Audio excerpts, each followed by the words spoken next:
day like that. You almost wonder if he's even doing it half the time, right? Oh, he's absolutely doing it. Yeah, I don't even think he uses the POTUS. Okay. Lenny, your phone on mute. That wasn't him last time. It wasn't him last time? No, that was the author. Oh. Fair enough. That way you know you don't want to ever get hold of. Let me know when you switch.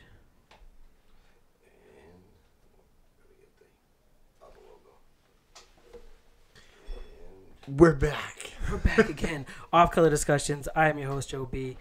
Sitting down to write me a letter, Billy C. Good evening. I'm telling you, I'm gonna work in song titles. I don't know any other sitting ones except for that one and sitting on the dock in the bay that I did last week. But I'll find some more. I'll Google some lyrics for you. There you go. This episode is brought to you by Conic Construction. Go to conicconstruction110.com. Get a free rate quote. You can get a deck, siding, windows, inside, outside. He can do it all. And that would be the time. Bathrooms, kitchens, closets. I'm tiling my own bathroom. It's miserable. It's a miserable thing. I don't feel bad for you. You should feel a little bad. This episode is brought to you by Barley and Hops. Our beer of the week is from Vermont. It's a double IPA tribute from 14 Star Brewing Co. You ever heard of them? I haven't, but Me neither. I'd be interested to try more of them. I saw a tribute, and I was like, Jack Black, so I got to do it. That was your driving? Steve? Yeah. Oh, okay. That's all I had in my head ever since then. I think I listened to it like 3 times on the way back here. All right, moving on to something rational. Those are very rational thoughts, sir. We're brought to you with Jim from Veterans County is the chair, and Josh. They were kind enough to allow us to orchestrate an 8-month-long beard competition that's getting awfully warm out. In the middle of the summer, yes. And we have a big event coming up Saturday at Abel Ebenezer, a Team Mario Kart or Mario Kart tournament. Lots of prizes, raffles, people hanging out as a way to raise funds and awareness for them. You know who Jocko Willink is? Oh, yeah. Mm-hmm. I put out that we were doing this. I got 15 guys to shave their beard for an 8-month endeavor, and he retweeted it today. I made sure I sent it to him. It was outstanding. A try. That's my thing lately is like making tweets and then sending them to celebrities to see if they'll retweet. So far, it's only happened twice. Very cool. I could do that if I knew how to do that. I retweet it if you were on to my Twitter. four followers. Well, at least you got that. Yeah. I think I have one account with 7. My wife gets hacked every time she signs in, so she just won't. Every time. It's a mess. So if you're joining us tonight, strap on. We'll try not to get too weird. But like I said, I wanted to have you guys in with the event Saturday, talk about what we have going on, what you guys have going on. I saw pictures from your fashion show. Would your shirt say, "I'm famous"?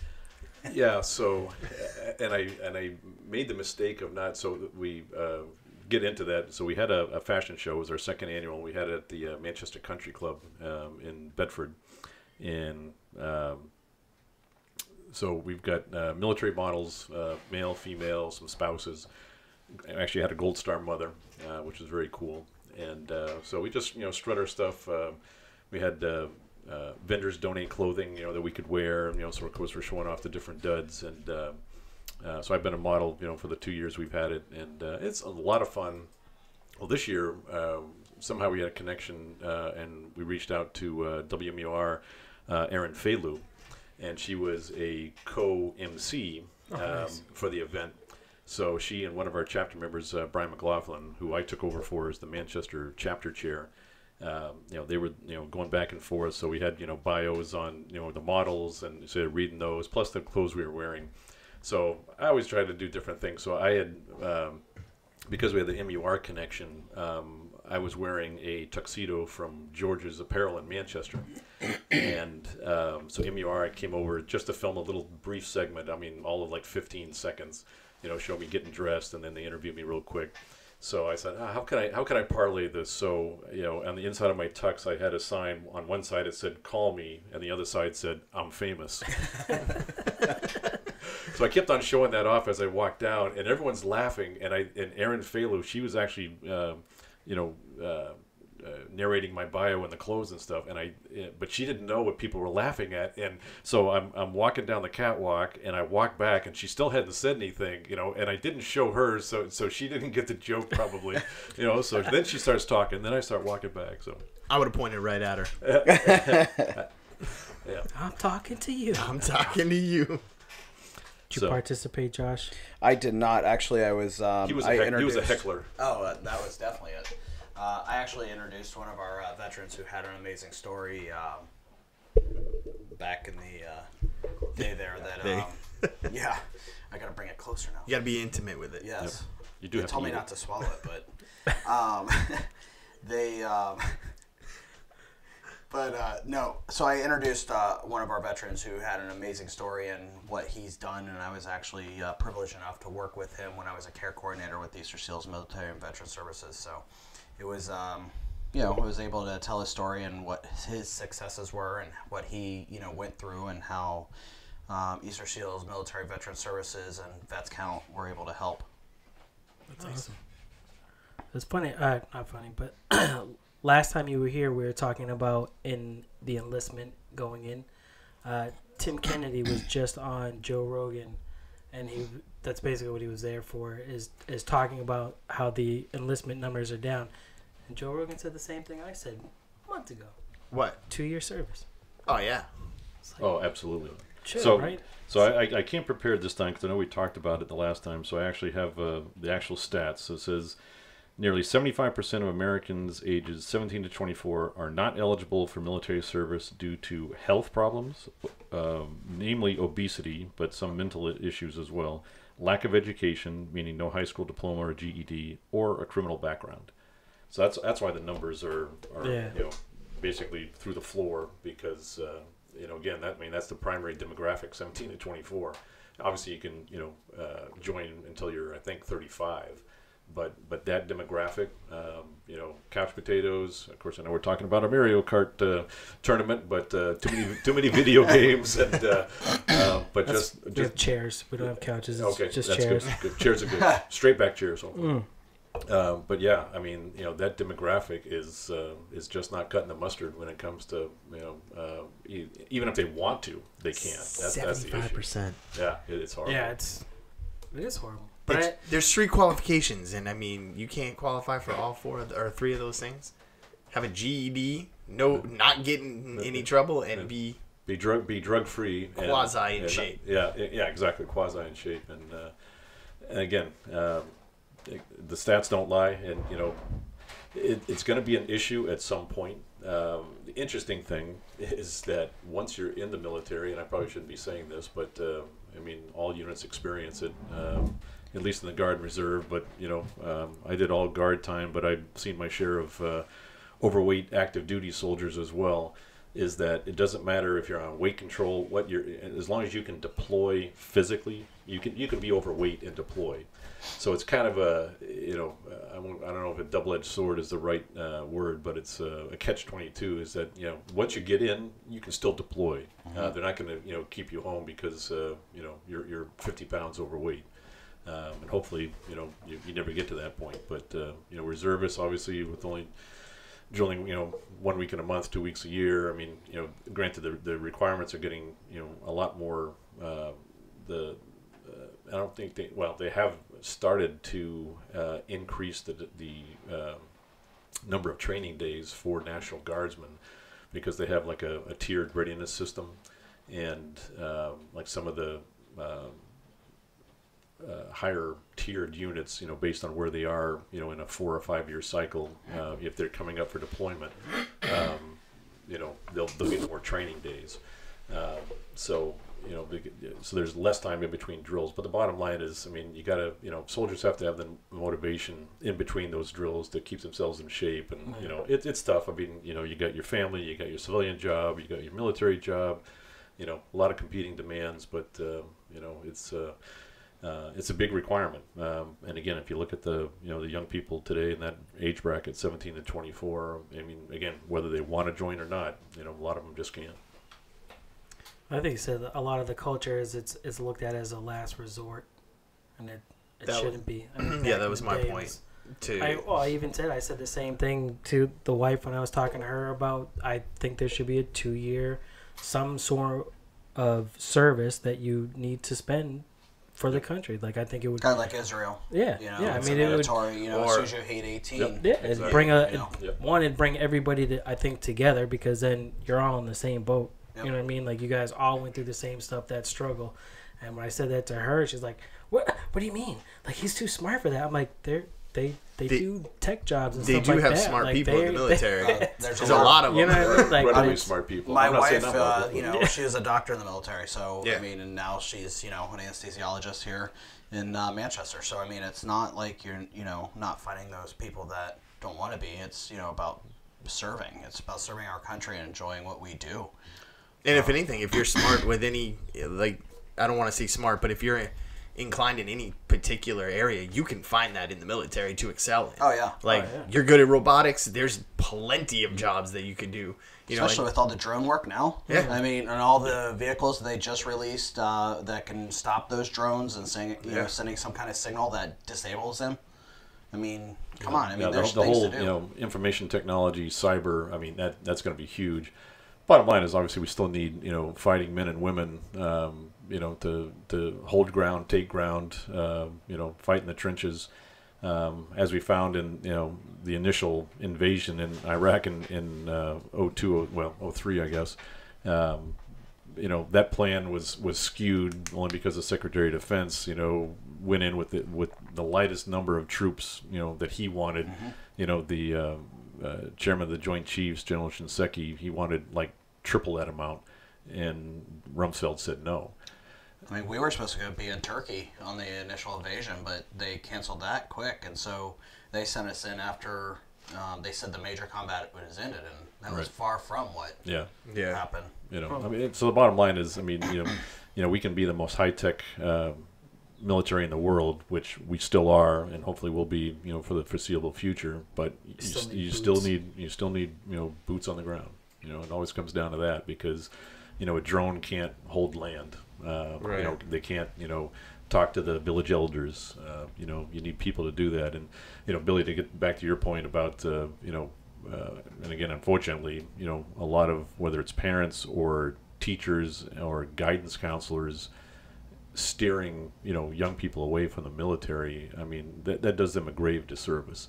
Obviously, number one, well, not from a parent's point of view, because they could be more concerned with life and death versus whether that's a good choice for their child. But again, the educators by and large throughout the country are mostly left leaning. So not saying they're anti-military, but that one teacher out in California. They're liberals. Well, and that's what I was getting to, Josh, is that that teacher basically disparaging those that serve in the military as the lowest of the low, and basically having zero IQ. And it's like, I know a heck of a lot of smart infantrymen and tankers and field artillerymen, and they can put PhDs to shame with no problem.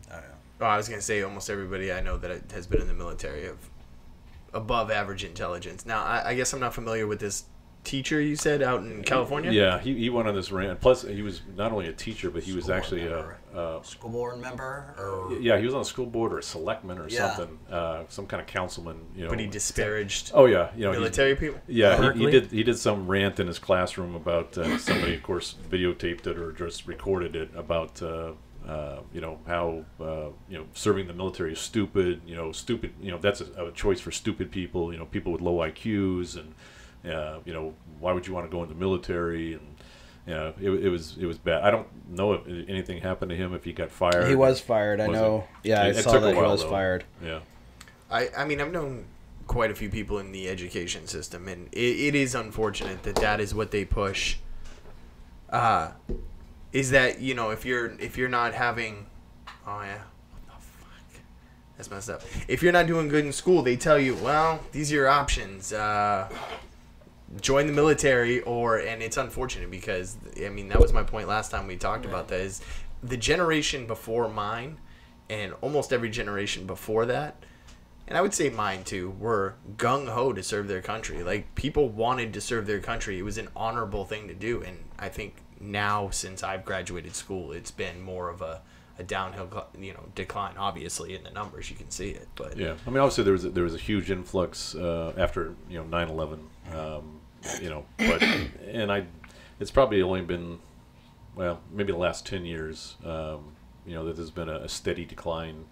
And again, I couldn't quote you any statistics on how the recruiting numbers have been. Besides the fact that there's a lot of folks out there that just aren't eligible. But to get again back to your point, Billy, is something you just said about options. You guys, I'm sure have heard that guy Mike Rowe, the Dirtiest Jobs, and I've seen him a lot lately on different shows, and there's such a lack of qualified tradesmen out there too. Oh yeah. It's like there are always options. And again, some people look down on carpenters, plumbers, construction workers. Like, it's a lot of work for that. Those guys make damn good money. Yeah, and they're in huge demand. Oh yeah. There's short supply. I mean, the ones that I know, they are out straight. And they're turning down jobs left and right because they can't, barely find the time to schedule the jobs that they are taking. So, there are options out there. It doesn't matter. You don't have to be school smart. An straight A student to be a productive member of society for sure. I think part of it falls into the technology. People want, you see streamers, YouTube streamers that make millions for doing nothing. It's like, all right, I want to do that, but you're not as good as they are, or you didn't jump on it first. You know what I mean? Exactly. So it's hard to catch up at this point to be as big as some of those streamers and YouTube talent. I mean, a lot of the big stuff comes out of a few production companies that started from the beginning. I mean, like Rooster Teeth. I mean, they were the very first to put out internet-based content. So, I mean, you're kind of behind the 8 ball on this one if you're just starting now. You know what I'm saying? You need to get a job with those production companies if you want to move up. Or join the military, because there are plenty of options. You want to be a doctor, a nurse, a police officer. You can be any of those things and serve your country. Well, I mean, that would answer all your kids clamoring for free college. That's right. There you go. You want free college. This is how you do it. I mean, you almost get more education before you get out and are able to use your college money. You got so much life experience and training by that point that you're and again, I look back. I'm older than you guys, and I look back when I was in high school. I mean, I had no clue what I wanted to do. So when you guys were on tablets? Yes. Yeah, it's chiseling all you get out. We had abacuses made out of real bone. But again, and I joined the military at an early age just because both my parents served, and a lot of my relatives had, and but my wife and I we say it all the time. Mandatory service. And it would probably have to be, I used to say 2 years. I mean, once you get through your training phase, 2 years is not a long time. It may seem to, for a young person, but, I'm thinking even 4 years. You serve 4 years, we'll give you free college. Free college. I mean, you can even divide it up into, the way you do things if, 2 and 4 year programs. Whatever you're looking to go for. Associate's degree, bachelor degree. People freak out though when I brought this up to other people is, any sort of mandatory service, and they're like, well, this is a free country. If we want to join, yes, but you're not understanding that it's for the better. You're getting life training. You're getting training. You're making a difference instead of just. But I mean, just bitching the about social things. Aspects in general. How are you gonna? But the thing is, how are you gonna find people? Like, if you want to go with the racism thing that we were talking about before we got started, right? How are you gonna be racist when you're training with that person? When that person's the person that's gonna keep you alive. You want to stop racism? Fucking serve together, work together. Right. That's how you stop that shit. That's kind of actually been proven, believe it or not, because I've read so many stories, whether it's mostly either the Army or Marines, that. And of course, again, getting back to lower income individuals, that the military might be their best option, and they may have been running with gangs or thinking about it or doing some bad stuff, but maybe they didn't get caught, so they joined the military, and all of a sudden, a black guy is dealing with a white guy and a Hispanic guy and an Asian guy, and the drill sergeants are beating the crap out of them. they can't do that anymore. They can't lay their hands on them, but which is also unfortunate. Yes, it is very unfortunate. They're giving them timeouts, but the Marines probably don't give them timeouts. But, there are no safe spaces in basic training. Yeah. Okay, but they're forcing them. They tear them down and they force them to build themselves back up, work as a team, and and these guys would die for each other by the time they get out of basic training. If they're fortunate enough to be assigned to the same unit. Some of these guys did die for each other. Yeah. So that whole team building and letting young people know that, hey, it's not all about me. It's about the greater good. It just makes sense, and I like that idea about So you know what, you don't have to make it mandatory, but offer that up. You serve 2 years in the military, we'll give you 2 years free of college. You serve 4, we'll give you 4. That's a fair deal. Yeah. I think what freaks people out, though, when you say the words mandatory service, they immediately think that they could be deployed to go to the front lines at any point in that service, which is not necessarily what we're talking about. I mean, you had mentioned like the Peace Corps or, where they go and do some humanitarian work, but it's still a service. It's still part of the military, and it's not just the Coast Guard. I mean, they protect our waters and our ways, and they have some of the best destinations you can go to. And I'm envious. And they go through the same I don't want to say reprogramming because it makes it sound so bad, but it's basically reprogramming. Yeah. You can take, and you had mentioned lower income. I lived in Georgia. I know a lot of backwoods, good old boys that wanted to join the military, and they were low income, and they were racist. And when they got out of the military, they had a different look on the world in general, but the people that they were with, too. They had a totally different opinion coming out, and some of them only served 4 years. So, like you had said, it can change your whole world just by that breakdown where you're forced to work together. What's a discipline? You know, you're taught a certain way. You're taught a certain way to think. And then you use it in real life scenarios as you go. It makes you grow, if not make you grow up faster. I mean, I was one of the older guys that deployed to Iraq at, 20. So is, a lot of these guys are deployed at 18, 19 years old as soon as they get out. And it's like, here we go, boys. So it's a quicker way of growing up, but yet, it served me a long time. Yeah. I'm able to use those skills of just becoming a man almost, It's like, take those and work with them in a long way and still use those skills today. And I mean, if you think about it, a couple of drill sergeants in a 6 to 8 week period can totally reprogram 18 years of learning stuff in the, in the civilian world. That's better than any psychologist or therapist or any of that. They get 6 to 8 weeks. And they whip them into shape. Yeah. Right. You come out with a better mind, a better body, and a better attitude. Give me more, Drill Sergeant. Give me more. I want to go back to the days where they could talk about your mama and say things that they shouldn't say. And, there's no safe spaces in basic training because when you're out in the field, there's no safe spaces. What's his name just passed not too long ago? Arlie Ermy. Yeah. That I almost shed a tear. Yeah. I mean, if I could physically cry, I think I would have shed a tear. One of the best drill sergeant moments in that movie. I'd actually read that he improvised almost every one of those I'm sure he did. Yes, he did. I read that That's a very good drill sergeant. He was a drill sergeant. He was a Marine drill sergeant. Right. And I mean, he was, and that what makes a good drill sergeant is they are able to improvise because it motivates. It's a motivational tool. Yeah. I watched the behind the scenes thing in that whole fat body scene where he, are you smiling, Nosa? Are you smiling, fat body? Yeah, that whole thing was improvised. He did that like he was a drill sergeant. That's such a great movie. I mean, it's a great movie to watch, yes, but it's very depressing. Yeah. There's not many redeeming moments in that movie. It's not Saving Private Ryan where there's like a couple happy moments. It's pretty much dark the whole way through. Yeah. Never watched that one. Never watched Saving Private Ryan? It's actually really good. Yeah, it is good. Still stands up. Yep. It does. So Saturday we have our Mario Kart tournament. I don't know why I chose Mario Kart, just because I think we were talking about nostalgia video games. So I'm like, yeah, let's do it. Let's throw it in. I think it was more of a way to for our shine. Not that it really has anything to do with veterans, but more for the shine a little light on the podcast. Although to raise the money, it obviously is for you guys. Like I said, I have that Green Mountain Grill out there. Sweet. That I'm definitely putting it on. $10 a ticket. 3 for $25. That's a nice little. We selling T-shirts? T-shirts if we still got them to go in. That SES Super Nintendo Classic Edition that's behind you is raffling off. I think I have another one to raffle off, and that all goes to you guys. So What kind of game system are you guys using for the Mario Kart?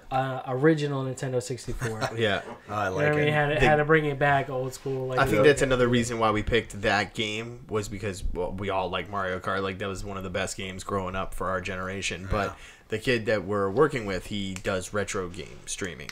So he specifically streams retro games, anything not really current system. So we're like, hell yeah, Mario Kart's the way to go. Yeah, he just started. He just moved to town. He's a 16-bit Heroes, and he streams retro games, talking about streamers that are trying to make it. Yeah, but so we'll have some pixels in the background. Yeah. But I told him like let's work together for fundraisers. Like I could see us doing another game tournament fundraiser again of some sort. Maybe. Get your band together. Won't do a beard competition again. I'll say that though. Maybe during the winter. I think this was. I was thinking, if we started in October through April, it would have been perfect. But that's where's the suffering? I know. Right, you guys. Well, why do we have to suffer? We're doing this for a good cause. Well, our initial was, because veterans, they have to suffer through with beards in the desert. So hey, let's be hot. It's really even mine. There was an idea behind it, but then it was more like, this is horrible. Like, who does this? You sit in an AC. I think that's why mine's not growing very well. Mine's just burning off in the sun. It's singed. I mean, I think it is. You are looking a little native. I looked in the mirror the other day and I had like cement clumps and like dust all in it, so it's kind of like gray and white. And kind of like mine.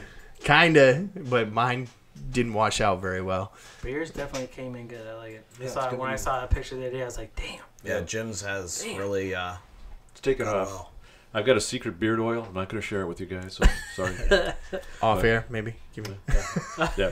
Billy. It's like a squirt you let you smell it. You can just smell it. Sniff it a little bit. It's the vitamins and the meditation is working for me. This is as far as I've ever been. Extra protein. There we go. Fish oil. How'd you get involved with them? So with Veterans Count? Yeah. So I was a care coordinator with Veterans Count, and once I left Easter Seals, I joined the board. So currently I took over Jim's position as vice chair and sitting as vice chair now with Jim.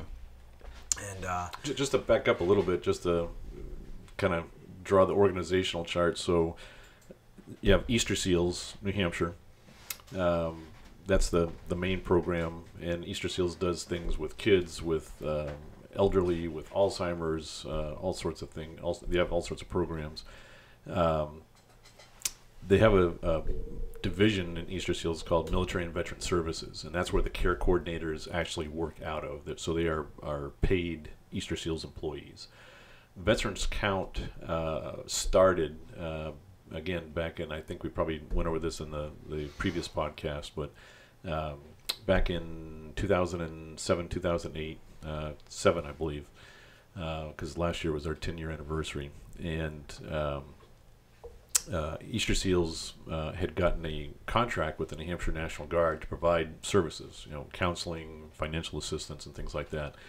They had the program for or the contract for a year or two, and then politics being what it is, somebody said, well, it needs to be rebid and should be a, woman-owned, veteran-owned, small business, somebody with only one arm and one eye, and meet all these criteria, and Easter Seals didn't qualify to rebid. But a lot of the Vietnam veterans who are part of, were on the Easter Seals board of directors, liked the work that were being done, and this was just with post 9/11 veterans at this point, and said, hey, we need to keep this up. Doesn't matter if we have the contract or not, and one of the board members gave a serious financial donation to Easter Seals and said, let's get it going, let's keep it going, and that's how Veterans Count was formed. So this is our 11th year. Veterans Count is the fundraising arm. Military and Veteran Services, they do submit money or submit grant requests, state, local, federal, but the need is great. So the grant money doesn't cover everything that they need to do, for our veterans and their families. So Veterans Count steps in. So we have the 4 chapters: Manchester, Nashua, Seacoast, and the Lakes region, and we all do independent fundraising. But all that money goes to Easter Seals to help the care coordinators, provide that emergency financial assistance. So, sorry, Josh, continue, please. No, so... And just to be brief background as to what a care coordinator actually does. So we work directly one-on-one with the veterans that have served or were currently serving in a certain capacity. We could work with them. So what we would do is if that veteran needed that assistance or the hand up, we would step in and work with them one-on-one with them and their family, and figure out how we can help them, give them the hand up, but yet set them up for success at the same time to make sure that they're good. It's hard. As a veteran myself, you have a certain sense of pride. You don't want to ask for help. You've been through it all. You've served the country. You don't want to ask for that help. So for these men and women that come to Easter Seals Military Veteran Services, it's hard. You have to ask for that help and say, hey, I'm running on tough times. I need help. And just saying that is hard. Mm-hmm. And so, the care coordinators, Andrea Christophels, and, prior to her was Daisy Wojawoda. Yes, it's a mouthful. She initially was the director until she just previously left. And now Andrea takes up the team, and they have an amazing team of care coordinators. I was lucky enough to be one of them, and I'm lucky enough to know Andrea in a very personal capacity, and all her care coordinators, I was lucky enough to work with them and know them very well. And what they do with our veterans, our New Hampshire veterans, is an amazing, amazing gift.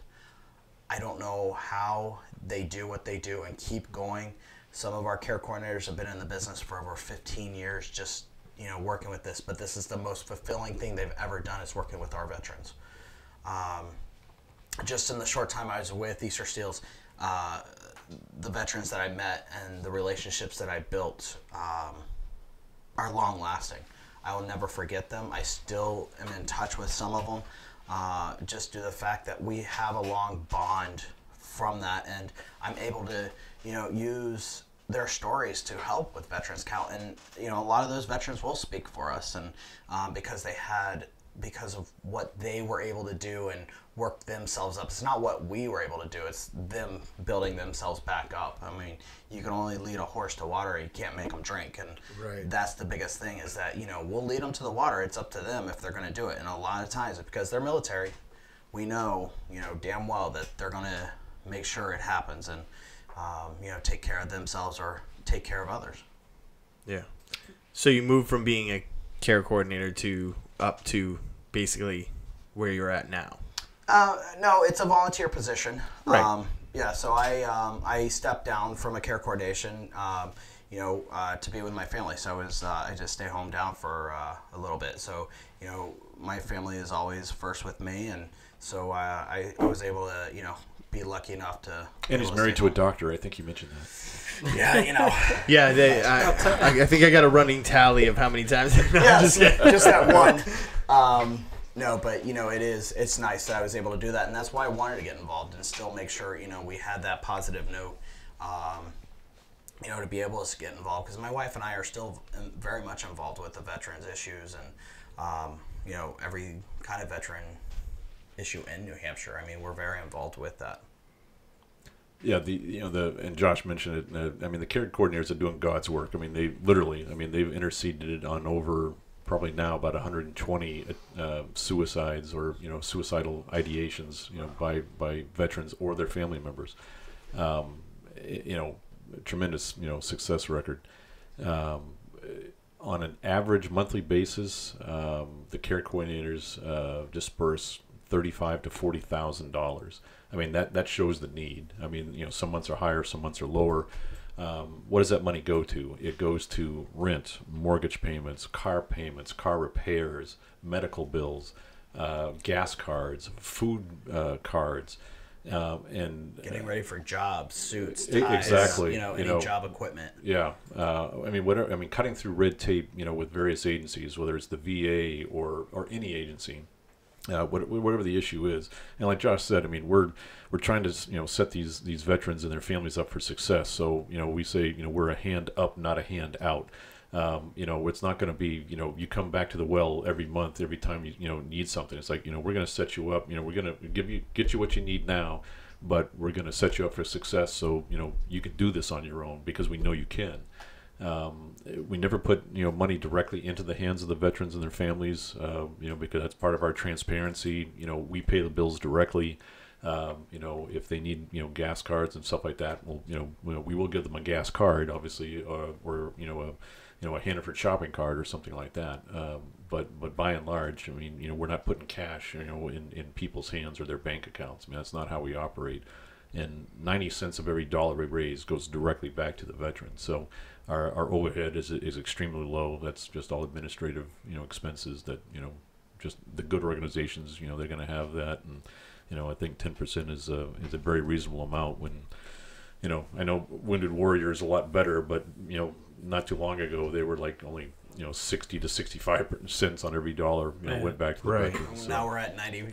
We're at 90 of every dollar. So I mean, it's that's great. When we were first looking for a fundraiser, as we were deciding what to do, like we know we wanted to do something to give back with this medium, to be able to reach out to people, and looking at different charities, it was like, all right, well, this person, like, I think it was at UNICEF, United Way. I mean, they're just so much overhead. So it's like, why? I'm not, nope. Yeah. And then Carl hooked us up with you guys. Yeah, we actually kind of stumbled into, hooking up with you guys, which worked out great for us. Which way did you stumble in? Well, we were at a bar when the idea came out, exactly. so we stumbled forward. But yeah, I mean, it was one of those things that was just kind of just perfect time, perfect situation, and knowing the right people. And knowing the Carl, man. Yeah, Carl, the right people Carl bringing us to you. When we first decided to do this podcast, he was one of the first persons that I went to. Was like, first, I want you to come on, and then when we decided to do a beard competition event type thing, again, it was right to him. Like, this is what I need. How can I make it happen? And he's like, all right, well, I can hook you up with Bearded Sinners, who's been instrumental in getting it, because other than like having it grow on my face, I really don't know anything about beard care. Apparently, again, learning a lot on this podcast. There's work to it.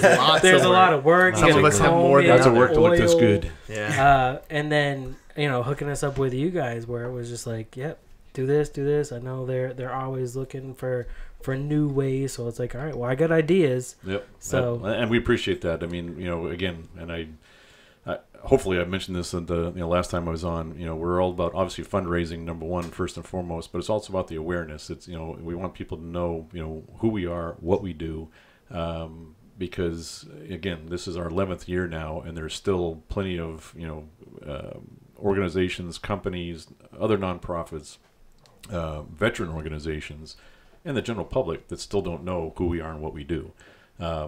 Unfortunately, and it's hard to believe that some people don't even know who or what Easter Seals is.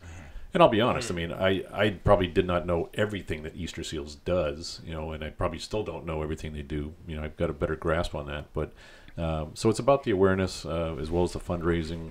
Any money we raise, whether it's $500 to $50,000, is going towards a great cause, and it's all New Hampshire veterans. So you can and you can see the impact. And like Josh said, I mean, luckily, we've got veterans and or their family members that have stood up and they're willing to come forward and tell their story, and don't feel bad about it, because they want others to know, hey, I was in a low place in my life. Veterans Count helped, got me out of that. I got a job, I got my family back, I got this, whatever the case may be. They're willing to tell the story, which is great. That's awesome. I think the veterans thing for us was a really important thing, because like we had talked about before, can't drive it home enough. Everybody knows somebody who's been in the military, who's a veteran, and not all of them.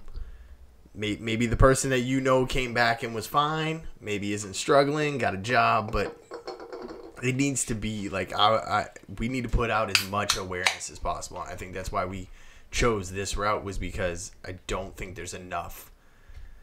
People see the stories on their Facebook feeds. Right. They see the commercials. They know it's out there, but it's just not in the forefront of their mind, I think.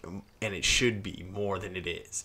It's not just a charity thing once a year that you go to. Like, you can help these people out all the time, and it takes very little. Mm-hmm. So give them a job. I mean, I know I work for a small business, and I know people who run other small businesses, and they look for that because that's the nice thing. Some of the best employees you can hire. They're veterans. Disciplined, they're hardworking, they have good attitudes. Like they did things that were harder than what you're asking them to do at a job. So the Military Veteran Services Program does have a program. It's the HVRP program, and what it is that they actually help the veterans that are they have to meet a certain set of criteria, and basically they, Stephanie and Dan actually work with those veterans to get them hired at companies and try to build those partnerships with those companies so we can, do the heavy lifting, make sure the veteran can get in there, get on their feet, and able to come back to society where they were missing. And so, that's one of the things to be able to help is, find those partnerships that are willing to work with those veterans and give them, a chance because, they may have hit hard on their feet, not landed on their feet, but they're trying to get back on their feet. And that's where it does help, is that we can connect and, connect those dots, make sure we can help a veteran and, get back on their feet and become what they, part of society again. They feel normal, and they don't feel like they're getting a handout, even though they're just getting a hand up because we're making sure they get on to that road to success again, because that's what they deserve. I mean, they served our country. They signed a blank check basically to put up their life and die for this country.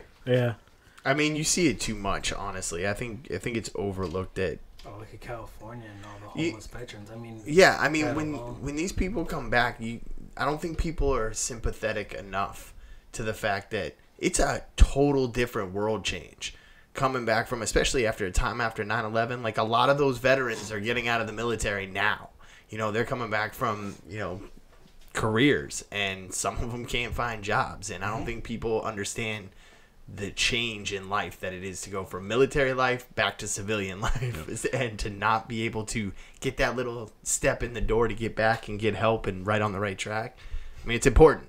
I can't stress it enough. I can't stress it enough. And you look at the dynamics, since Vietnam. I mean, definitely different culture, across America after World War II and probably even Korea.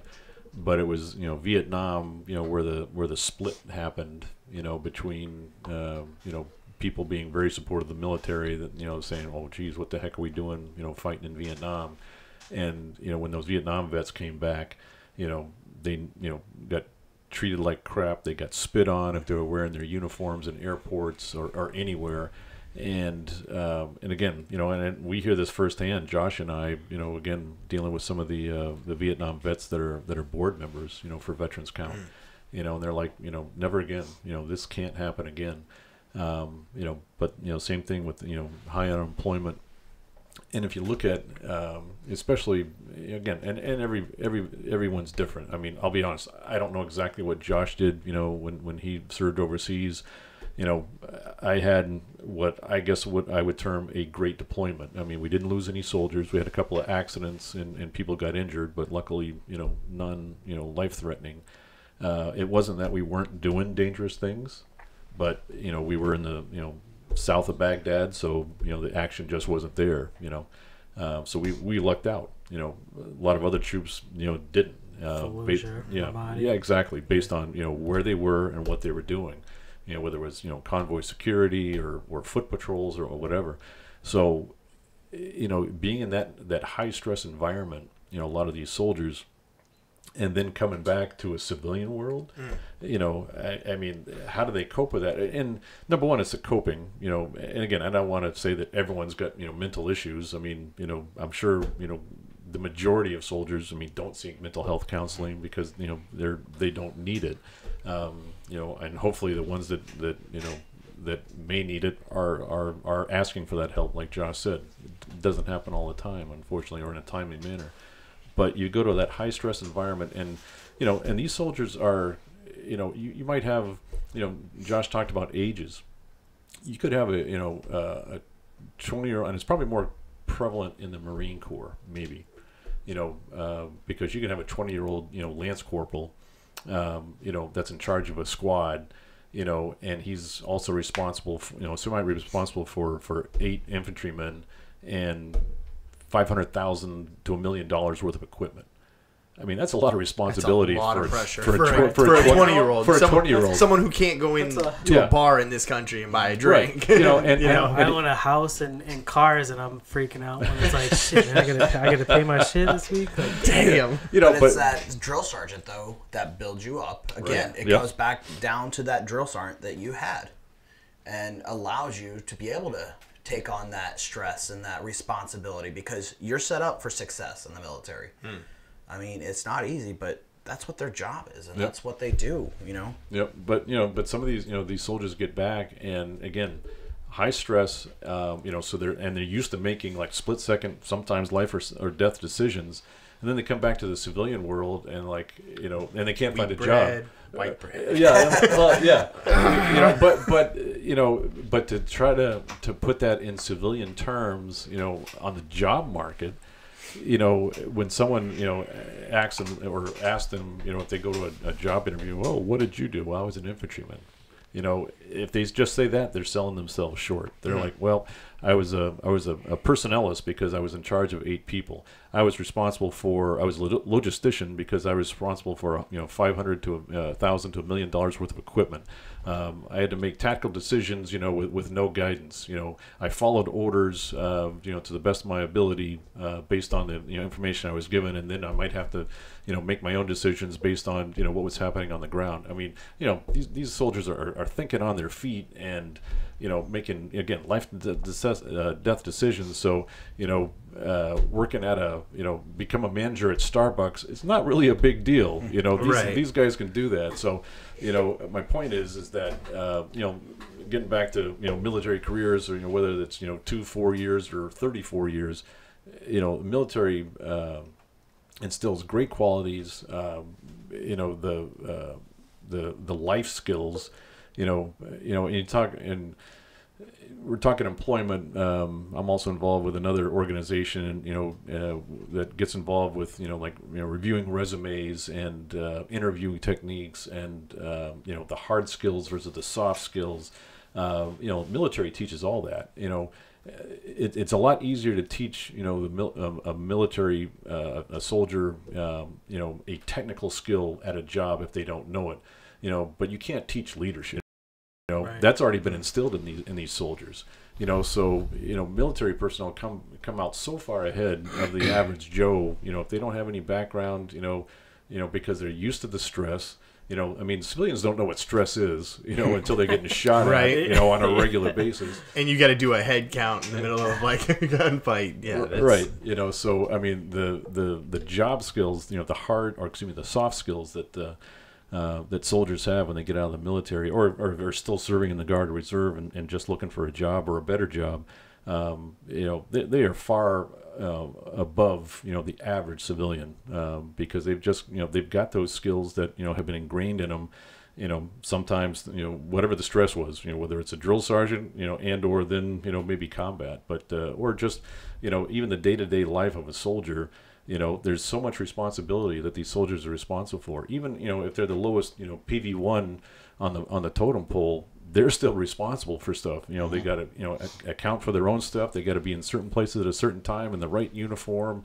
Looking good. They got to be physically fit. They got to be drug free. And there's so many qualities that make military personnel attractive to potential employers. Josh hit on it again. Our care coordinators, help with that, with unemployment. Again, whether they're looking for a job or a better job, they help with that. one of the others, and I know I'm kind of bouncing around with topics, but I want to hit on this too, is homelessness. I talked about, the emergency, financial assistance going to, rent, mortgage, but sometimes it's just, getting these soldiers and their families out of their car where they've been living and getting them into, affordable housing. So again, getting them to that point of success where, they can get on their feet financially, where they're paying their rent, where they're paying their car payment, whatever the case may be. That's what those care coordinators do. So again, all comes back to veterans count. I mean, we're raising money and awareness. The need is still great. And again, $35,000 to $40,000 a month, so it's basically, on the high end, maybe $500,000 a year, that we're distributing, and that shows the need. And we could probably do more if we had more money, and that's why, Vince, again, and it may not seem like much, but and I don't think I have the sheet in front of me, but $50 gas cards, $500, is a security deposit for an apartment. It all adds up. So again, it doesn't matter whether it's $20 or $200 or $2,000. I mean, every dollar is going to go to something good is going to come out of that. That's good. What did I hear the other day? Somebody was talking about taking like old Navy ships that are not suitable for war or anything like that, and then basically making them into hotels for like homeless people, and they'll travel the world and do odd jobs. So you're taking these guys and they travel the world and find work that way. I try to convince my wife to sell everything and get a house. How'd that go? Like, nah, I ain't doing this shit. I'm like, come on. I am not doing a podcast from the back of your houseboat. I'm just saying. Oh, come on. That would be cool. It would not be cool. At the same time. Drinks on the fan deck. Yeah. or is that the love boat? I can't remember. I don't know those terms of the Navy ship. The love I'm not a boat. Navy guy. That would be very cool. It's even if they stayed in port. I mean, just to give a place to stay, and that would be because very cool. they decommission ships that they can't travel, so they would use them as like hotels for homeless people, and then you can go out and find jobs that way. Because a lot of jobs they require an address to use that's not a PO box, so that way you'd be awesome. Well, that's the nice thing about the HVRP program, the Homeless Veteran Reintegration Program, is that, first we're going to establish how, the housing if needed. All right, we're going to start there. We got to establish a baseline. And then we work on what we need to do to become successful. And then let's integrate jobs if we need to. And if it is something that is needed to sustain that housing, well, guess what? Stephanie and her team are going to be able to work with them and provide that assistance, work with them on their resume building, on their interviewing skills. And just like Jim said, they have a resource through Jim just alone, to be able to do something like that. And then with the outreach and the name that Easter Seals has, they're able to make partnerships, and provide those jobs with, to our veterans. Yeah. I still can't believe you got veterans counts as only New England. Right? Well, Connecticut. Right now we are in either 7 or 8 states. So originated obviously here in New Hampshire. We have there's 4 chapters. We're actually going to have a 5th chapter in the Lebanon-Hanover region, which is going to be a cross chapter between New Hampshire and Vermont. So there is a chapter in Vermont now. There's Maine. Massachusetts is just ready to stand up a chapter. New York. North Carolina, and I want to say Kansas. All right. For whatever reason, and I'm not sure, why, but when Veterans Count, first started and we started expanding, Easter Seals National, for whatever reason, didn't want to pursue a national Veterans Count program, but I'm told that now they do. I mean, I think they've seen the success that New Hampshire has had, and so Easter Seals New Hampshire actually has jurisdiction, if you will, on the organizational chart over Maine and Vermont. So basically we're kind of tied at the hip, those 3 states. Everyone else, as far as I know, operates independently. But so apparently, Easter Seals National is going to, try to make it a Veterans kind of national program. It's going to take time, obviously, because again, here we are 10 years in, and we only have 8 states.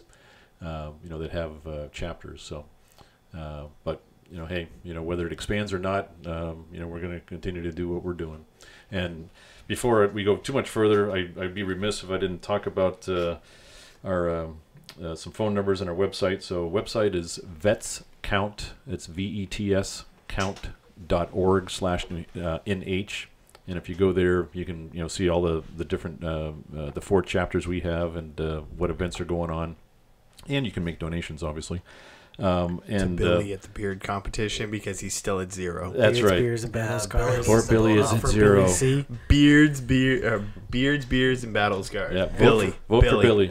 Vote for Billy. Billy's daddy did not vote for him, so no, he did not. I think he voted for Joe. Billy does need some love. Yeah, he needs a lot of love. But if you know a veteran that needs some love and and seriously that they need some assistance, number to contact would be 603-315-4354, and that will put you directly in touch with one of our care coordinators. Actually, Adam, who our new intake coordinator is actually, you'll be talking to him. He's a veteran himself, so it helps, just with that little bit and understanding. And they do have other veterans that are on staff, so, but the other ones either have veterans in their family or understand, what our veterans go through because they've been on with the program for so long, or there's that much love for our veterans. Yep. So if you know anyone that needs assistance, please give them that number or make the call on their behalf. Again, with the whole HIPAA stuff, once. So here's the deal though. So you call and say, hey, my neighbor Johnny Jones deployed. He's not doing well. We can't. Our care coordinators can't call them directly. You need to get them to call. And then, and unfortunately, you'll never know whether they have called or not unless you talk to, your friend directly, because our care coordinators can't divulge that information, once they make contact with a client. But, don't let that stop you. If you know somebody that needs help, please call. And again, it's vetscount.org/NH. And you can reach out, obviously, and reach a care coordinator through our website as well, too. Dope. Check it out. I'll definitely go there. Check it out. You can find the links to beers, and battle scars there. That's right. I'm in second place, I want to say, by the way. Billy. Okay, we can just end it right there. I appreciate that you guys let us do this because this is our first thing. So it's like, shit. Every time like something's not going the way I want, it's like, damn, man. I hope. I don't want to let you guys down, like, because it is a serious thing. Like, it's all good to help. It's all good, and it's to be like, oh yeah, here's all this help. Well, I guess I could have done better. If you guys do want, something is better than nothing. We can always give you a story. One of the speakers that we have, has told a story multiple times. So if you guys need, somebody to come in, or if you just want a story told, I know the individual that I know. And very closely, we could always tell his story because it's a very powerful story of what he went through, what his life situations were at the time. And, it really hits home of what our men and women have done and what they come home and face, and the trials and tribulations that they go through to, come back and try to be that normal part of society, or what's defined as normal. Yeah. So, there's different things that can really help, and, I think those men and women that have those stories are great, success stories. I think something like that could really bring it around for people who are participating, not only in this, but, who are paying attention to what we're trying to do here, raise awareness. And that is as personal as you can get. Hearing someone's personal story and being able to connect on a human level with what they're saying, like, I don't think that affects anybody any harder than that. So yeah, and like Josh said, we'll we can definitely reach out to some of our folks, and God bless them. They don't mind telling their stories. Not that it's easy for them, or just come to an event. Yeah. Come to an event, learn about Veterans Count, hear their actual stories, see the people that support or want to know more. And especially going to that website, you're going to see what events are going on. Our annual golf tournament's coming up soon. We have our breakfast coming up in October. So, I mean, those are different ways of learning about Veterans Count, seeing the men and women that, our care coordinators, our men and women who serve our veterans, and, just veterans themselves, and getting an understanding of their story and what they're about and what Veterans Count's about, what Easter Seals Military Veteran Services. I mean, I could go on and on with what it is, but to see it in real time and understand is like the most amazing thing you can actually have and really experience. Yeah, I mean, and you can find all those events on the website, right? Yep. There's an event calendar. You can check them out. Everything you guys got coming up. Yep, there's an event calendar. Plus, you can go to each of the chapters. I mean, Josh just reeled off a couple, and that's just for our Manchester chapter. We have 4 or 5 events annually, and that's kind of what the each of the other chapters do. But there's a couple of big dinner galas, one in Nashua and one in on the seacoast. The Laconia, the Lakes Region chapter puts on a red, white, and brew up at the Fun Spot in the summertime. I think that's June or July. But yeah, there's various events going on almost definitely every month, if not every week or every weekend throughout the summer. With the 4 chapters going. And I mean, we do, and with those events, we do need sponsorships, to help make those events successful. I mean, at the same time, yes, your business is getting out there, and your name, is associated with what great cause you're supporting. But at the same time, that's what makes Veterans Count successful, is the community.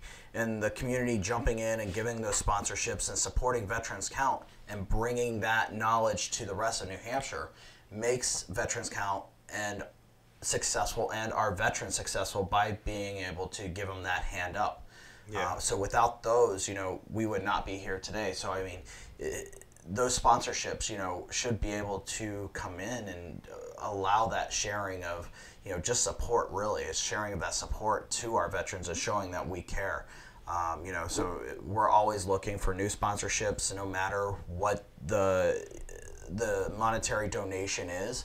How small or how big. It's just getting the word out there and showing that we support our veteran community and make sure we are the ones, giving thanks to those that have served us. And, so if anybody does want to donate, I mean, that's the big thing, is make us successful by showing the support you have for New Hampshire and our veterans. And, you can always go to our website and, contact Kathy Flynn.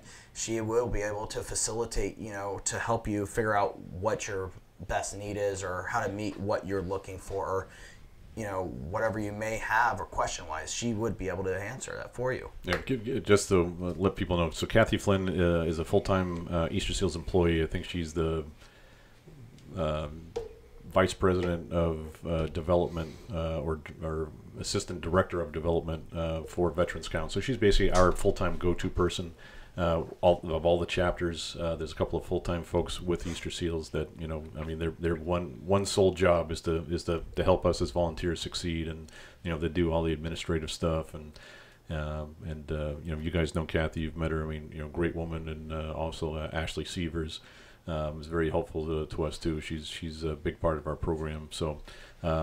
Yeah, like Josh mentioned, and again, so we got the Manchester chapter of our Veterans Count. I think so. This will be our 11th annual golf tournament coming up, 14 August at Candia Woods, and then we have our SOS Salute Our Soldiers breakfast. That's in October, and the date escapes me, but it's like the October 23rd to 24th. Yeah, way back in the day. Now, do you take volunteers? Do you look for volunteers for events? We do. If somebody maybe could donate their time as opposed to some money. Yeah, and absolutely. Is looking to do something. Yep. I mean, there's various events that we can always use volunteers for. And again, we'd love to get people involved too. I mean, it can't always be a monetary donation. Obviously, that's important for the success of our program. But just almost at every event, we have some need for volunteers. I mean, some are bigger than others, obviously. Right. The golf tournament, honestly, kind of runs itself. The breakfast, there's a lot of things going on there. And again, we're always, kind of, Joe, like you said, I mean, we're always looking for new ideas for fundraisers too. So, we're looking for easy lift things. And honestly, and you might not feel so, but this is an easy lift for us. Me too. Beard-wise, yeah. It's not hard at all to get my head up off the pillow. Yeah. But it's, if ideally, if we can get others to do the fundraising for us, I mean, it's the best of both worlds. And Vets Count benefits, that's great. But yeah, we're always looking for new fundraising ideas and new things. And we had a brainstorming session within our chapter, so we threw out a couple of things, and so we're going to work on those and fun stuff like this. I mean, fun, but there is a serious side to it, obviously. But yeah, it's all about fundraising and awareness. So the breakfast is October 24th. Thank you. Dope. Yeah, this ain't a joke. We're seriously trying to raise money. It's not like we're just doing this to do this. Oh no, definitely. So, like I want this to be a success. Yeah, and hey, trust me, it is a success because again, we're getting the word out. Every time people see me with my beard, this has never been this long. So they're like, hey, I say, hey, it's a fundraiser for Veteran Scout. Oh, tell me about it. So we've got the T-shirts I wear around. So yeah, it's all good. They don't just pat you on the back and go, "Is everything okay at home, Jim?" You seeming a little disheveled. Are you on the street yet? Like I said, I got Jocko to retweet it out today, so hopefully that gains some traction. Sweet. I'm glad that we're doing Is that it. your official shout out to Jocko? That is my official shout out to Jocko. You're not going to point at the camera and shout out to... You're the man, son. Yeah. Do you guys follow... oh boy, I'm gonna have I'll be thinking of it as I talk through and stumble. But guy's name is Matt Best. He's I do not. Article 15 clothing. He's got a couple of different Black Rifle Coffee. Oh, okay. I've seen the Black Rifle Coffee. I didn't know that was his name, but I have seen the Black Rifle Coffee. Well, I know you have Dan our friend Arler, Troy too. went and met him actually. Yeah. Yeah. They produce some freaking hilarious videos, and but they're all veterans, and you got Grunt Style out there with Dan Eller. Yeah. Yep. So that would be a good guy to send your tweet to. Maybe if he retweets it. Yeah. Definitely, we'll do that. Yep. I'm gonna wrap the audio right there. You want to keep going on video? How you feeling? I don't care. You got a little bit of time, right? No, it's fine. I'm just... There's no hockey game on. No, there's no hockey game. You don't give a crap about basketball. No, not right now. Not that the Celtics are out of it. I think there is a hockey game on tonight. It is the Capitals in Vegas, I believe, because tonight's Wednesday night, right? They played Monday. Yeah. So tonight, yeah. So all right, well, good night. Yeah. He's just a hockey fan. Good night, thank you. Thank you, everybody. iTunes, Spotify, we're on everything. YouTube live streams, where I'm hitting Twitter hard. I like to make a tweet, and then I try to retweet that with a comment, and I try to hit up celebrities. Sometimes it works. I had Jocko. I had Sam Tripoli from Tinfoil Hats podcast, and what's his other one? Punch Drunk podcast. He's a stand-up comedian. Send it to Joe Rogan. I do send it to Joe Rogan. Yep. I've only had him retweet me once. Yep. And he regretted it. Dude. Who, Joe or No. We regretted it. Well, maybe him too. So, maybe him too. It was like a couple years ago when... was it SETI, the satellite that tracks down extraterrestrial stuff? Oh, yeah. So there was a SETI? SETI, yeah. SETI? SETI. SETI, okay. Yeah. So it, what's an acronym? I don't remember what it stands for. But so the news article, the headline was, "This is not a drill. SETI picks up something." So I'm like, oh, no shit. So I send that to Joe Rogan. He retweets that. I thought my phone was going to blow up. I had to shut it off. It just, notification. It caught fire when he turned it back on. It was just like, oh my God, dude, what is going on? My wife's like, what did you do? I'm like, I just tweeted Joe Rogan. He retweeted it. I don't know what to do. Like, I shut it off. I'm like, what is this? It is possessed. Let it cool off. He left it on the counter, went to work, came back, things still dinging. There was legit for like a year later. I mean, it's probably some Russian troll bot or something. Right. But you'd get like this person, like you're tweeting. It's like, what the fuck? This shit's still going fire. Well, I don't anymore, but that's who used to try and follow me all the time. The Russian hot bots? The Russian hot bots. Like, oh, look at my profile. Check out my cam. Probably not. I might catch an right. STD just watching you through the internet. But it's a good time. iTunes, all the socials, find us there. Lenny, sir, you can stop the audio there.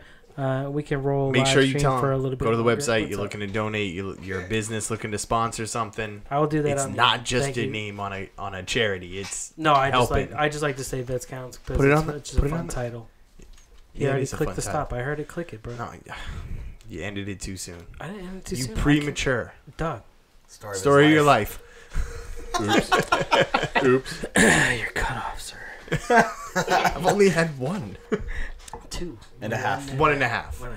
You shared with me. It was cute. I know. I thought it was nice. I was gonna go 3-way for a second, but when Jim comes, he only has one, so I'm like, shit, I don't know what to do. Normally he doesn't 3-way on a first date, so you must have made an impression. I know. You know. It's the shorts. It must be the shorts. How do we change the culture, right? So I think a lot of it, because I know when I was that age, it was late 90s. There was a lot of civil rights issues. I mean, in the 90s in general, right? That's where gangster rap came from. I mean, it wasn't necessarily. I don't think it was necessarily a civil rights thing. I mean, maybe it was. LA LA. I think it was mostly right? LA though. It wasn't like a nationwide right, thing. But I lived for a lot of up until that point. All right, I'll give it to you. West Side, Rodney right? King and all that other stuff. Right. So a lot of that, as we grew up with that music, it was, why do I want to serve something that treats people like this? You know what I mean? Like that was a stigma. So obviously I've grown up since then, but now as information comes out more, I think people question, like, why are we in Iraq when Afghanistan or Al Qaeda was the one that did 9/11? If you know, not counting all the conspiracies inside, blah blah, all that bullshit. Right. If you look at the whole thing, was Al Qaeda who's in Afghanistan or Pakistan, and then it was like, well, I'm gonna go to Iraq. Wait, what? Like, but I mean, that's what it was. I think like, a lot of that a back then turn. when we were younger. I mean, we're older now, so we kind of know the difference and kind of can think for ourselves. But I think a lot of what you watched at that age was your narrative of what was happening. Yes and no. I mean, not so much then. I watched Fox News. I was all for it until Did you say Iraq Fox thing. News? I'm pretty sure he said Fox News. Okay, I'm just making sure. Is that like some underground, like deep web shit that you watch? Underground review. It's the kind dark of web. like what we said last time about the Vietnam and the Gulf of Tonkin and the false flags. If people feel that they don't want to be lied to, yeah, you want to go in and serve your country, but at the same time, like, you don't want to be led astray and go fight for something that might be false. So how do we change that part? I think a lot of that is not really on the level of the people who are serving in the military. I think that's a governmental thing. Like, exactly. When you're in the military, you do what you're told, and you go where you're told to go. And if right, those bad decisions are made at the people top. Those are people that are in. Right. The people that are outside looking in, they're looking at who's at top and moving the pieces. Yeah. No, that's a true statement. I mean, so to answer kind of both of those perspectives is, once you're in, Go ahead, you can do you want? Oh, sure. Once you're in, I mean, you're going to follow directions. But you're right. If you're on the, outside thinking about it, I mean, I can understand, why, people, even if they are eligible to join, which is a small minority now, we know, would they be hesitant? I mean, it's one of those things where, you have to look at your reasons for joining. I mean, if it's financial, that's not going to stop you. If it's for a career, that's probably not going to stop you. You have to really look at your reasons for joining. And it gets, back to, about what kind of service. And if we look at that mandatory service or, service with benefits, i.e. you serve somewhere, whether it's military, Peace Corps, or some other, organization like that, where you're going to be service oriented, until you get out, and then reap the benefits. Does that specifically deter people? In general, is just. I mean, I know it's out there a lot nowadays. I mean, it wasn't something that was discussed. I know it wasn't discussed really when my father was in, but the underpayment of enlisted men. People who enlist, and just the annual salaries that they get paid. Do you think that deters people from joining? Because I mean, it's not the highest of paying jobs to go in and from the start. truth in advertising here. I mean, we have soldiers on food stamps. Mm-hmm. I mean, that's the way it Which is. Which is an unacceptable thing, in my opinion. Absolutely. This should not even be a topic that is brought up. Yep. But again, if there's, especially young soldiers, if they have a family, and it might just be a spouse, but if they have a spouse and, some kids, they may or may not be able to get on-post housing. On-post housing is cheap. If it's basically free for the family. Right. I mean, exactly. But I mean, based on where you're stationed and how large a base is, that may not be available. So you may have to go out on the local economy, or as a family, you may decide, I don't want the military housing. I want to live, off post and have a nice yard and this, whatever the case may be. But unfortunately, I mean, sometimes, and again, the allowances aren't always enough. Right, exactly. Sometimes you got to take on a second, depending on what area of the country or even overseas you're living. But again, sometimes, young people may not be smart about their financial decisions, about what they can afford, and do they have a brand new car and a truck? Are they trying to keep up with the status symbol of having a nice house with the picket fence? Right. A PV1 might not be able to do that until they're an E5. So yeah, pay wise. I guess it might be more. I'm referring more to the family aspect of it, because a single guy coming in at 18 to 20 years old who's making a salary of $30,000 a year, but also living in the barracks. Living in the barracks and has no expenses except whatever he wants to spend on whatever stuff he's right. So outfitting his room with. That's what I'm kind of getting at. That incentive, because you get in and you're like, oh, okay, this is great. It's not really a wartime. You're in the military. You're bettering yourself, and then you get in and you're making a little bit of money finally. Right. Well, one of the ideas that have been tossed around. This was within the last 10 years, and I don't know if anyone's even talking about it, because there's always somebody screaming about the personnel costs, which I think is BS, because between the current currently serving military and retirees, I think still pale in comparison. The expense for those two groups versus weapon systems. When we're paying 50 or actually it's probably $500 million for an F-35 strike fighter, that we may never use in combat. I think those figures are out of whack. It's got the vertical takeoff though. The Raptor. I just watched that. F-22. Yeah, I know, but I just watched a whole video, like a whole 20-minute video on the Raptor and what that thing can do. Nasty. Yeah, no wonder we're the greatest Air Force in the world. I worked for a company that made seals for those planes and the 35. But one of the things that have been talked about a few years back was, really, I mean, especially because at the time, recruiting was tough, and it's even tougher now, is, like make the starting salary for a PV1 like $100,000. Wow. And that way you're going to attract, the people, number one, and go from there. I mean, there would be no retirement, and they've actually already gone to that system, that there's, if you're in now, if you've got X number of years in, I think it's below 10 or maybe it's 12. Now the military's going to a 401k system versus a really? a retiree pension, like a full system. pension system. Yeah, correct. So, but that had been talked about is really seriously bumping, or maybe if it wasn't the annual salary, it was like $100,000 signing bonus. Right. So you might still be making $30,000 a year, but you enlist for 6 or 8 years. We're going to give you $100,000. Boom. You make the long-term commitment right up front, rather than going, oh, I'm going to serve 2 years and then re-enlist, or I'm going to serve 4 years and then potentially re-enlist at 3. Because don't they offer a little bit of incentive stuff when there's always the bonuses and everything. Yeah, when you do early re-enlistment. Yep. But then once you hit 10 years, it's kind of toss and go, up.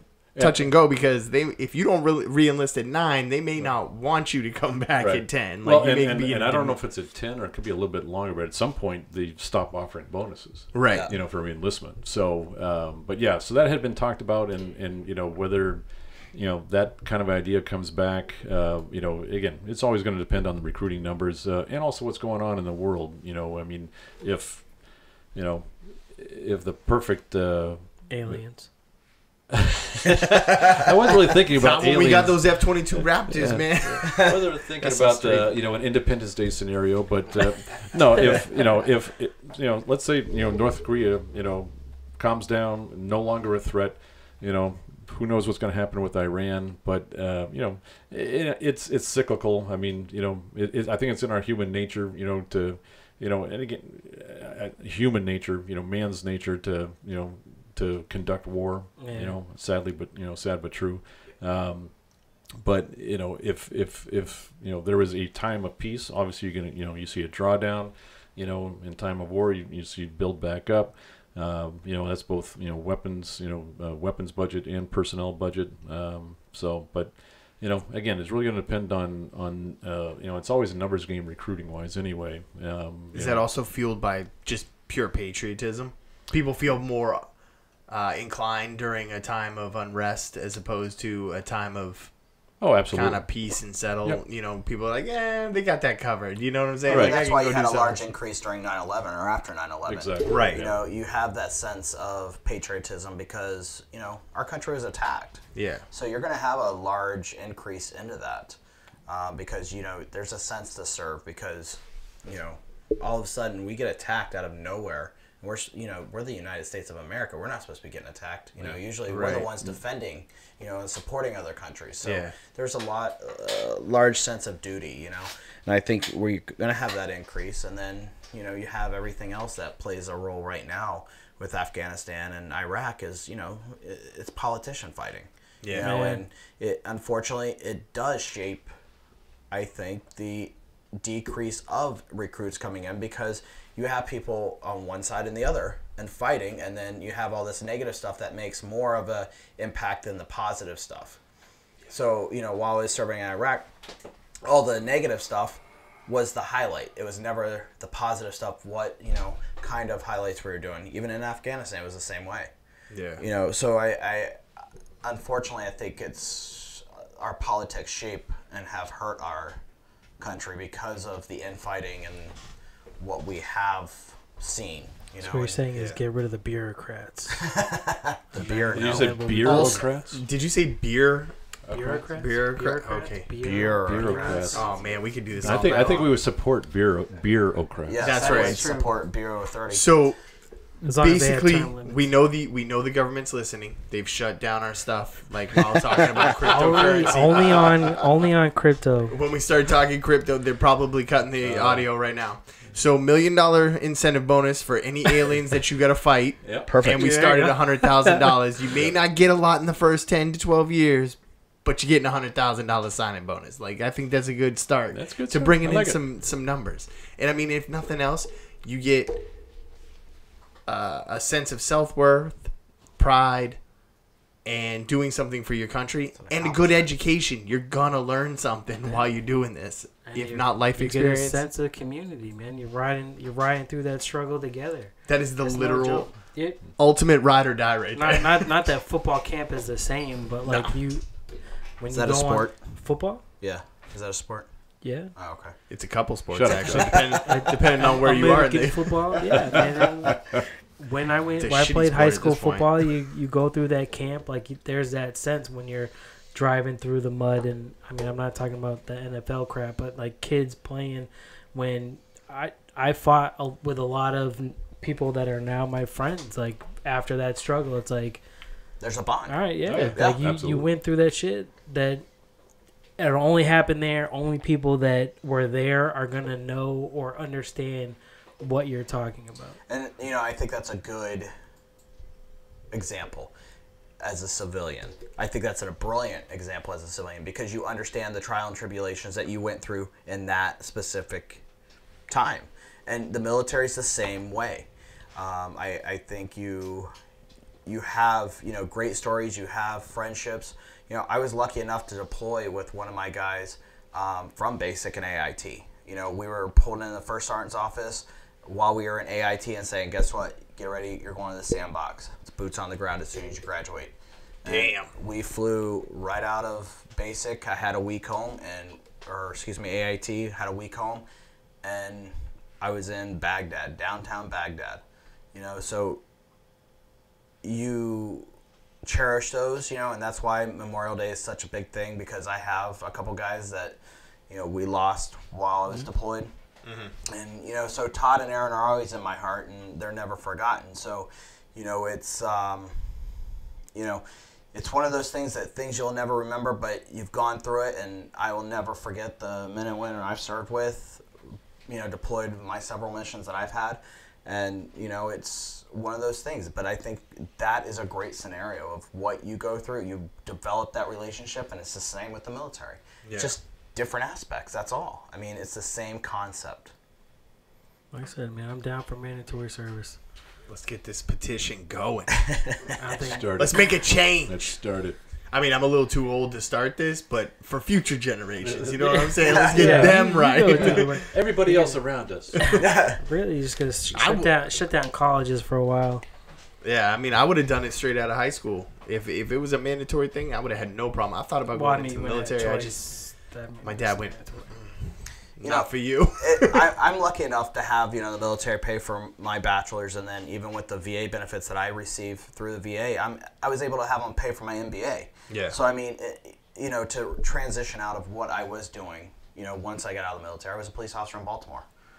So that's a tough. That's another war zone coming out. I was going to say that's almost like another. That's a local Afghanistan right there. You want to come back on? We can explore that. Yeah. So did you just come back and go, give me the highest, like the most intense police job that they have? They're like, well, Detroit, you could have Baltimore, and he's like, well, I don't want to die. Right. Chicago. Well, Chicago. It's funny. You say that, and that's kind of the funny story aspect of that, is because my wife and I had a discussion when I got home from Afghanistan area. And I was like, I want to join the police force. And she was going to do her residency at Walter Reed. And so we were living in Maryland at the time. And she goes, well, you can't do Prince George County. You can't do D.C. You can't do this. I'm like, all right, perfect. I'm going to Baltimore. 3 months later, I get hired in Baltimore. There, I'm starting in June of 2008. And riding the high times there of going to another basically civilian war zone. Yeah. That's a tough job right there, too. I mean, God bless our boys in blue. Oh, yeah.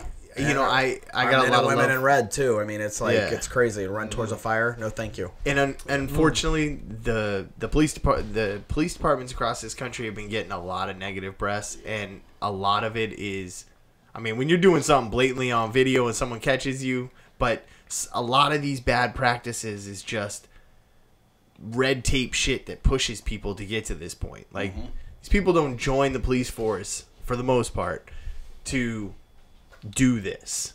They've been pushed to this point. So shout out to all the police around, but the bad press they've got is. Did you see that one out of Miami? Are you talking about the basketball player? No. I'm talking about the dude that got straight kicked in the face by a cop. Oh, that was dumb. Did you see that? And that's what I'm talking about. That was dumb. And there is no justification for that. Right. Being a police officer in Baltimore, I can justify a lot of things, but that dude. So you saw the video, and his supervisor came up behind. It was infuriating because no law enforcement person should be able to ever do that at all. I don't understand the justification. I don't understand any of that, and that was wow. And that's not the norm, but unfortunately, that's what people see. Right. And that's again, it goes back to my point of negative stuff. Though. Yeah. It goes back to the negative. You haven't seen this video? But before you get rid of them, did you find the starting salaries for? What I was looking at was LinkedIn during Memorial Day weekend, and they were showing the 50-year difference between the pay from Vietnam and then the current era. Oh, okay. And so it was. Is it a big difference or no? Lenny, see if you can Google up the. Go to YouTube and see if you can pull up the Miami police. Type in Miami cop face kick or something like that. Yeah. Wow. So the sergeant base pay during 1968 was like $279 a month. What the fuck? Yeah, no shit, right? And then the sergeant base pay in 2017, and sergeant being enlisted, is $2,431 a month. Even that, which is barely enough to. Right. Barely enough to. Right. Yeah, exactly. Yeah. So it kind of shows you, yes, prices have increased, but it's going with the times and it's still at that minimal level, and then that top one, that's the one I'm talking about. Oh yeah. Go to. I don't know if it's gonna have. This is so uncalled for of what occurred. And this is what we were talking about. We were talking about this a couple weeks ago about the police, and you know, the stupid shit that they've been doing lately, even though they're under scrutiny right now. Oh, it's not CNN. It's fake news, bro. Okay, well, go to ABC. Go to ABC News. Anything but Fox News. Dog, ABC don't care about conservatives did you see either. the same video. Did you see the video that just came out in New Jersey about the officer hammer fisting that woman who was resisting? No. Oh yeah. So that, Was it the woman who shit in the Tim Hortons? Because she might have deserved no, but it.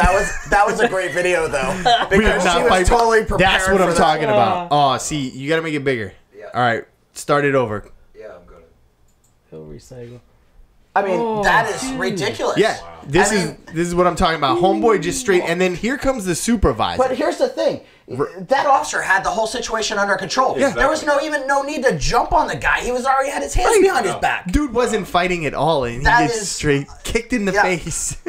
Wow. Yeah, see, that's unfortunate right there, and that's why they're getting a bad name right now because of stupid shit like this, and this is what sticks into the people's minds when they think about police. It is. And, I mean, look at the incident in New Jersey. I don't know if you guys saw that video that came out over the weekend. You know, I detached for the weekend. yeah. So there was a officer arresting a 20-year-old female who ended up resisting arrest, and so he threw down 2 fists towards her face and neck while she was resisting. Well, the mayor actually backed the officers up and saying, you know, don't resist. You know, you even have people in the background, you know, don't resist, just go with it. You know, Right. Just put your hands behind your back. Right. And I think that's the replications that you have is because, you know, you have these videos right here that portray a negative aspect, but a police officer's job is to contain the situation.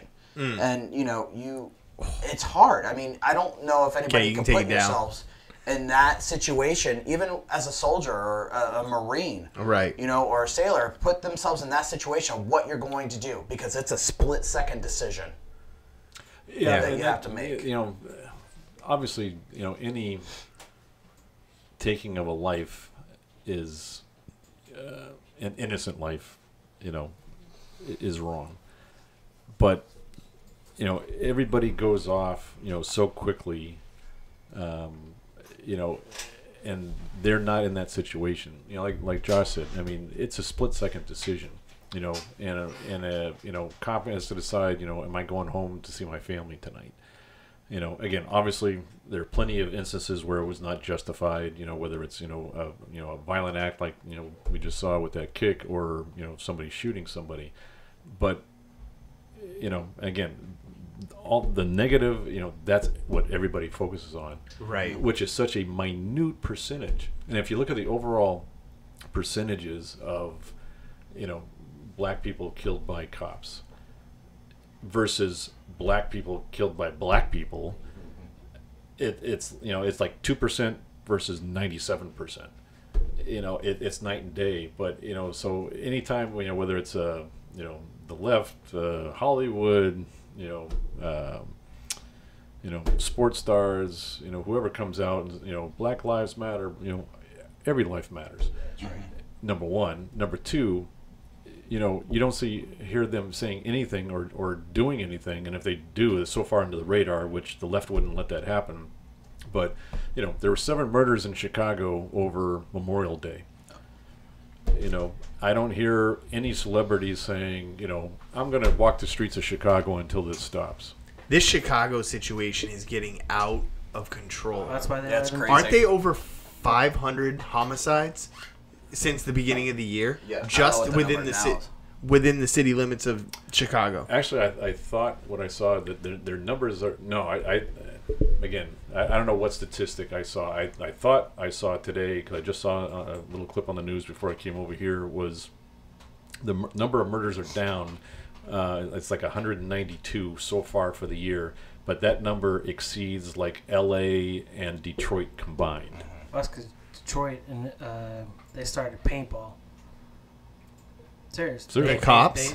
No, Detroit, like for their Oh, gang, yeah, like they handed out paintball the hate guns? crime, like it's all paintball gun wars now to curb the gun violence. Like Really? you see people shooting each other up with paintball guns, and that's I actually got just you. read an article about, and I don't mean this lightly. I'm not trying to make joke of it, but the real estate market in Detroit, you can pick up hell yeah. property for stupid cheap, Yep. and a lot of But that's what I don't want to classify people as hipsters, but the dude I saw on the news talking about this, he bought up 3 buildings on the same block. And was he listening to Taylor Swift? He had the flop, and he had the thick rim glasses, and he was a hipster looking motherfucker. He had Starbucks in his hand. I'm pretty sure. I'm sorry. Wait, we can swear on this? We can swear. So he's talking about he bought up 3 buildings on the same strip of land, and he spent less than $400,000 on 3 properties. And like this is a trend now. They're starting to buy up these properties and basically redo them and flip them and change the whole neighborhood. Well, that would be great. Yeah, it's gentrification. I mean, it's just I mean, obviously there's a lot of things behind it. Of course, Emmanuel, the mayor of Chicago, was saying, it's economics, it's this, it's that. It's a lot of things. It's parenting, it's lack of parenting, it's single parent families. Yeah. But again, just because there's no father or mother, in a family doesn't mean, that the family, can't be, a well-defined unit that loves each other and looks out for each other. There's a lot of issues, but when you look at the amount of violence in some of the major cities, and it just pisses me off that, again, the left, Hollywood, all the sports stars that speak out about this stuff, they don't say anything about the black on black violence. Nothing. And I would challenge any of those people that's speak out on stuff like this. Drop what you're doing. Do a ride along with some of these police officers in some of those cities, and see what they see, But just look at the black on black violence that nobody says anything about. They always they focus on a few bad situations, with the cops, again, and it's tragic. I mean, when somebody that hasn't done anything gets hurt, injured, or killed, it's tragic. But yet they see nothing about the violence that happens on a daily basis within a community. Just upsets the hell out of me. How is there an age limit to join the police force or SWAT team? So I think Keanu Reeves should join some sort of. No, man. Have you ever seen this dude fire a gun? Yes, but again. Are you talking about Keanu or John Wick? Yeah. No. I'm talking about Keanu Reeves. So I watched this thing on him the other day. Playing Keanu Reeves. No. I watched firing it under fire or just in calm circumstances? It's I think it's like a competition thing but he doesn't have bodyguards. He doesn't have home security. He's got like a gate. He rides a train, man. Yeah, he rides the train when he's in New York. Look at how many years of martial arts training he's had with all the Matrix movies. I mean, he could kick a lot of people's asses. I never realized how badass this dude was, but and he gives a lot away to charity too. And that's what I was gonna say. He's also you need to tweet this to Keanu. Yeah, why don't we vets count? Keanu Reeves. Vets count. Keanu Reeves. Tweet him out. I don't even think he's dumb enough to be on Twitter. Hopefully. I don't know. He's a celebrity. Yeah. Everybody's on Twitter. A lot of people are on Twitter. Yeah, I mean, I guess everybody on Twitter. I'm taking over Twitter. I'm taking it over. I'm gonna tweet all the. I'm getting sex robots sending me stuff, so I guess everybody is on Twitter. It's gonna be like an Austin Powers type thing. Yeah. I watched that video on him going through the fucking range. He went through 3 guns in like, I don't know, 30 seconds and just nailed all the targets. That dude knows how to handle a gun. Put him out on the street. I'm sure it's a different when you're I'm sure drill versus not getting shot at. Not getting shot at, but combat shooting and somebody like that. Well, somebody like that's probably well prepared, a lot better prepared than I would be to shoot at someone. I think I would be hiding behind, maybe shooting like this. What? It's not that hard. You can take the hunter safety course, shoot a 22. Oh, it's easy shit. Oh, that's some high caliber stuff right there. No, but it's easy 22. Though. Oh yeah, you're really gonna get something. It's like a cap gun. I'm like, why do we even need ear protection for this? Like, this is not. Joe is just listening to Sinatra in his earbuds. No, I appreciate you guys coming out, dude. It's been a fun time. We appreciate being here. We thank you. Always. You guys are welcome anytime. Always. you guys get something going on, let us know. Well, and if we can, No more we beard can sneak on another podcast maybe before. Well, it actually doesn't even have to. I was going to say, before the beard competition is over, but obviously we can come back at any time. Like Josh said, we can bring one of our clients in and have a honest to God, client moment, so you can hear firsthand, some of. Like Josh said, the trials and tribulations of some of our vets and what their families go through. Again, is it any worse than the average civilian? I don't know, but after somebody serves their country, and like Josh said, signs up and puts their life on the line, to die for their country, and then come back and be homeless or be suicidal or lose their family, because they're drinking or on drugs. Or whatever the case may be, I think we do have an obligation to take care of our veterans. That's why we celebrate Memorial Day. And again, just a quick clarification, because I always correct my friends, say, "Hey, Happy Memorial Day," and it's like, don't say that. Yeah, it's not. You don't. I appreciate the sentiment. That's what Veterans Day is for. Yeah. That's Veterans Day. Yeah. Memorial Day. Let's remember everyone who's not here, who's given their lives. Back. Starting the Revolutionary War. And to let us live in this country. And if I don't mind, I mean, we are after just Veterans Day, but Todd Bates and Aaron Reese, they died alongside of a lot of us in 2003, 2004, our Iraq combat tour that we did, with the MP company that I went with. So, it's those it's a are real the realization. Those are the guys that we're, saluting the Day of Remembrance for that weekend while we have our drinks and enjoy our barbecues. And those are the men and women that allow us to have that and that celebration. Absolutely. And able to do that.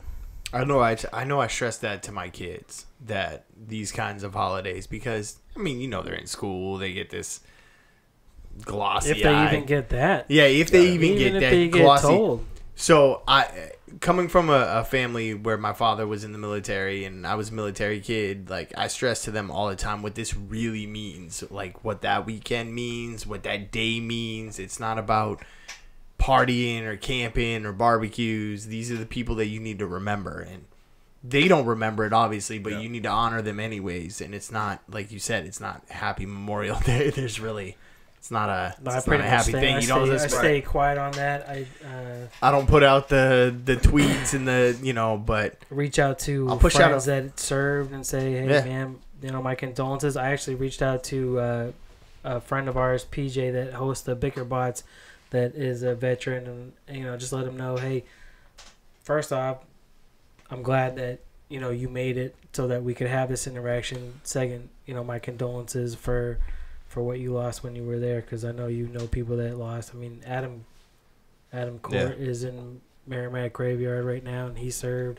My brother-in-law. I mean, it's just everybody knows somebody. So exactly. And all of those veterans probably know somebody that didn't come back. So that's who you need to be appreciative of. Mm-hmm. So, and on that happy note, hurrah! It's very depressing. We can't. We can't do that. Depressing. So, thank you again, for having us on, and like I said, we can come back at any time, and I look forward to it. We can definitely get a client in here, and again, it just hits home even further that Josh and I can talk it, and Josh better than I, because he's been a care coordinator, but but we both heard stories, and seen, firsthand, the impact that, the funds we raise, what it allows our veterans to accomplish, gets them out of some bad spots and gets them back on their feet. So it's all good. Check out the website. Yep, vetscount.org/nh. Cheers, sir. Cheers, sir. Cheers, Next guys. time, hopefully it won't be after a long weekend. You can enjoy one. Vetscount.org. Check out all their events. If you're watching this on YouTube, this Saturday, June 2nd, Abel Ebenezer Team Mario Kart Tournament. We have raffles. 1 o'clock start time? 1 o'clock start And time. you get to meet Jim and his beard and Billy. Yeah. And Joe. And Billy's laughing and in Billy, and, everybody in their beards. Everybody wants Except to for come Billy. out. It'll be a good time. Like I said, if you're following us on YouTube, all the socials, all that stuff. Have fun. If you're looking to it's been fun, bro. subscribe, do it after the end of the month. come back at it later. Oh hell no, bro! I saw your post. I know, I right? saw your No, you didn't even see the post, right? I saw the post. Bastard, we can get this off, Mike. It was a good time. I'm glad you guys came out. Definitely. Well, Always thanks for a good having time. us. We really appreciate it. Cheers. Good night. Awesome. Thanks, guys. No, I'm right.